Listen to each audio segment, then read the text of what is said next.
Hello guys, আজ share করব আপনাদের কাছে আমার চায়না ভ্রমণের অভিজ্ঞতা।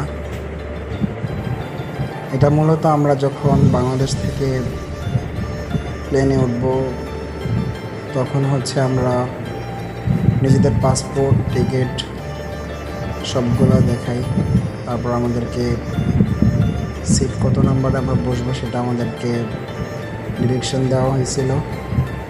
আমরা যথারীতি আমরা 3 জন ছিলাম ওই ট্যুরে। তো আমরা আমাদের সিটে যেয়ে বসলাম, ঠিকঠাক মতো আমরা বসছি। আমরা গুয়াংজু এয়ারপোর্টে গিয়ে পৌঁছাই। তো সেখানে আমরা এয়ারপোর্টে যাওয়ার পরে আমরা কিছু নতুন অভিজ্ঞতার সম্মুখীন হই। যেমন আমি যে কয়টা দেশ ঘুরছি সে কয়টা দেশের মধ্যে চায়না ইমিগ্রেশন ছিল সব থেকে বেশি টাফ। এখানে অনেক লম্বা সিরিয়াল থাকে। তো এই লম্বা সিরিয়ালের মাঝে আমাদেরকে অনেক লোকজন যাদেরকে সন্দেহ হইলে তখন লাইন থেকে নিয়ে যায়।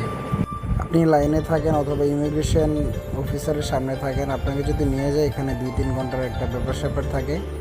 আপনাকে আটক করে এখানে অনেক কিছু জিজ্ঞাসাবাদ করবে। অনেক অপেক্ষার পর এইমাত্র গুয়াংজুয়ের ইমিগ্রেশন ক্রস করলাম, আলহামদুলিল্লাহ।